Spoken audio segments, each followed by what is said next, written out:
The main reason was to access the Palmer River goldfields. That was a good prospect because the only other way to get heavy gear up there or supplies was by bullock cart, and that took forever. So they started putting in a railway. They moved very fast. Railways are quite flexible things and can be built by hand. And they got up to Laura in, I think it was about 2 years. There was another 90 kilometres to go. Unfortunately, this is the time of the 1890 depression, and the money wasn't there, and the gold price and gold production was declining. So the railway only ever got as far as Laura. It wasn't a proper town. There were already people in agriculture, and there was a community building up, not concentrated in a town. So when they found that they had a railway and the people out on the stations could communicate with the coast, that was great. And they used it a lot because there weren't roads worth talking of then, and everything came into this area by ship, and Cooktown was the port.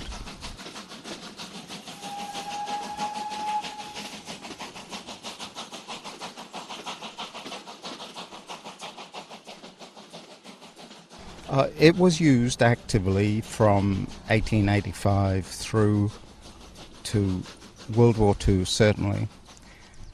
After World War II, it probably was less necessary, but it was used because there's stations on the line that are quite difficult to reach today. Cooktown is a small town, and it's kind of overshadowed by Captain Cook. So people know about Captain Cook, they don't know about the real history.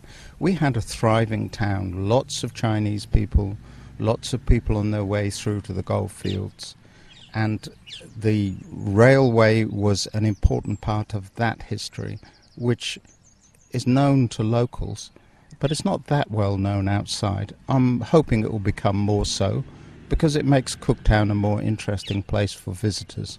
How much have you got to show for tourists? What have you got down there that you think would be interesting to rail buffs and also people that don't even have any interest in rail? Well, we have the service area. It was just left and the bush grew up around it.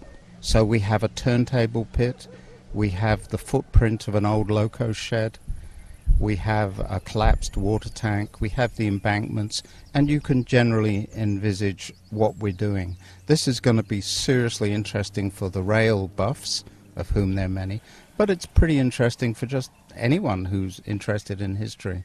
And I'm glad you've come down at this time, because right now exciting things are happening, and we're going to have a mini train doing a circuit of the park and then on to where the old station was in town. That's about a 10-minute circuit.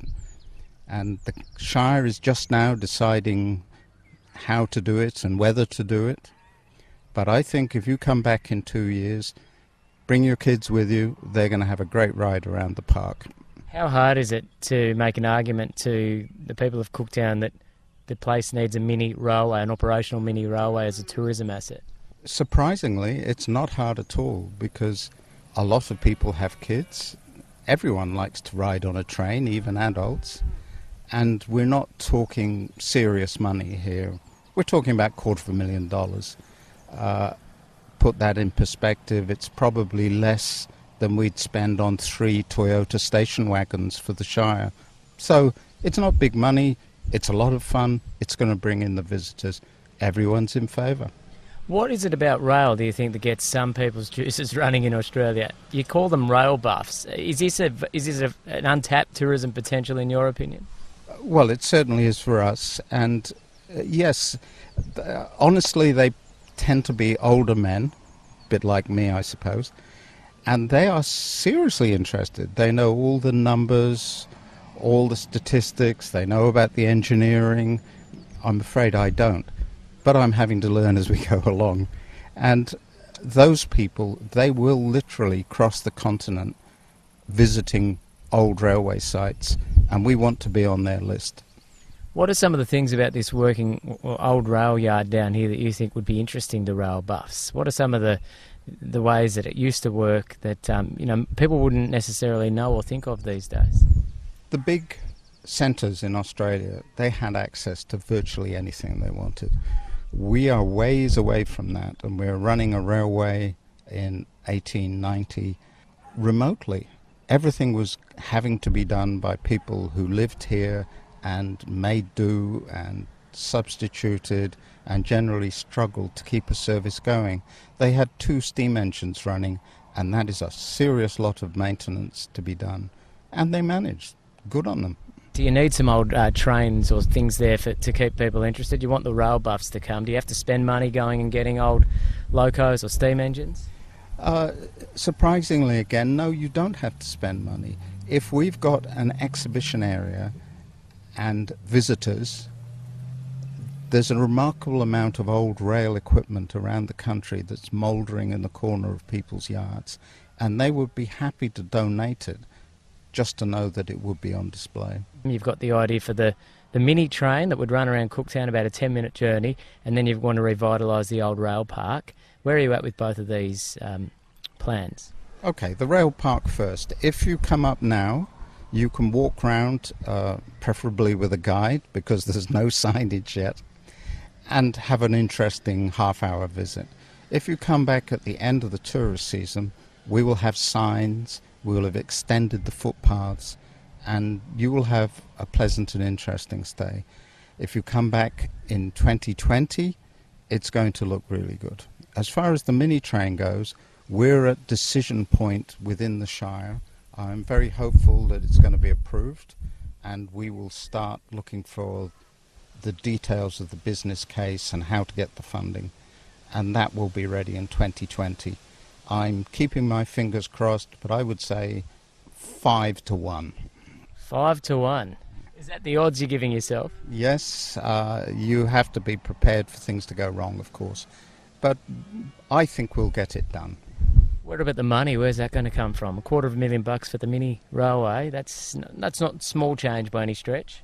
No, and it's not an amount that we can raise locally, but we can look for grants. The Shire is quite good at begging for grants because we're a small community and we're poor.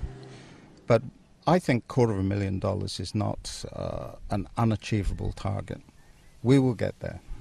Would it be run by a private enterprise, or is this a community project you've envisaged? If the train ever gets up and running, who would run it? Who would fund it? Who would get the money from it?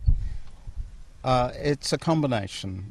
It would have to be a Shire-owned piece of equipment and land. Of course, it's already owned by the Shire. But the operations are not suitable for Shire staff. They're very suitable for the men's shed, and we have already had interest from members of the men's shed to be engine drivers. And it takes relatively little training, a couple of days, and some indication of responsibility, and you're on. So we will have enough locals to run the train during the season, perhaps 4 hours in the middle of the day. Now, the people that you're getting to consult on the actual train had an interesting idea about, well, if you get the train up, why don't you actually build a model of what the town looked like when the train was first running? Yes, that idea, I hadn't thought of that at all. The gentleman who runs the manufacturer of the trains, he's been around tourism quite a lot, and he saw that this is something that we could do ourselves, quite economically, and it would look really interesting and a great deal of fun. I'm taking that idea seriously, and I think we should do it. You mentioned that we're getting to the sticky point in the decision-making process. When do you hope to have a yay or nay on the railway, whether it will be investigated further? Right now, the Shire is preparing an internal report suggesting that we go ahead and spend $10,000 on establishing a business case and a physical design. That should be approved at next month's council meeting, if the councillors agree, and I'm hopeful they will. Have you had any blowback? Anyone say, what a stupid idea, what a waste of money? No, there have been a couple of people concerned about where the money's coming from, but when I make the point that it has to be grant funded, there's no alternative. then they're not concerned. Operating costs and general maintenance will be easily covered by the ticket price, which will probably be about $5. People come to Cooktown primarily for fishing. Fishing tourism is a big one for the town. There's other things that draw people to Cooktown, but at the moment you wouldn't say rail is one of them. Why do you think it has potential as a rail tourism hotspot? Actually, I have to correct you, because the tourist season is the windy season. And if you're coming here to go fishing, you're going to be sadly disappointed. So you're thrown back on the beautiful scenery. We've got places like Archer Point, very nearby. Beautiful, beautiful places. We've got jungle. We've got all sorts of things. This is just one other strand of things you can do in Cooktown, and hopefully you'll stay another day, which is why we call ourselves Cooktown Stay Another Day.